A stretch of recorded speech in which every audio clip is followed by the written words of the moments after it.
Samantala, nanindigan si Pangulong Marcos na pagmamayari ng Pilipinas ang panatag shoal at walang batas na nagbabawal sa mga Pilipino na pumunta doon. Ito ay kahit pa may mga itinayong harang doon ang China. Naninindigan din ang Pangulo na hindi hihingi ng tawad ng Pilipinas sa Hong Kong hinggil sa nangyaring hostage crisis sa Luneta kung saan ilang Hong Kong nationals ang nasawi.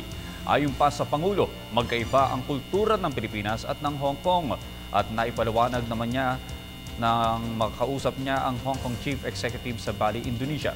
Dagdag pa ng Pangulo, gumugulong na rin ang batas sa Pilipinas ukol dito.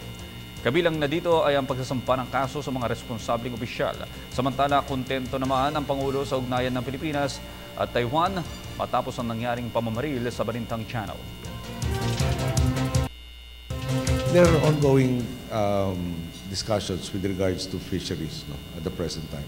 And basically, it's more coordination of each other's roles so that we do prevent an incident like the Balintang Channel incident. There is very limited contact that I can do.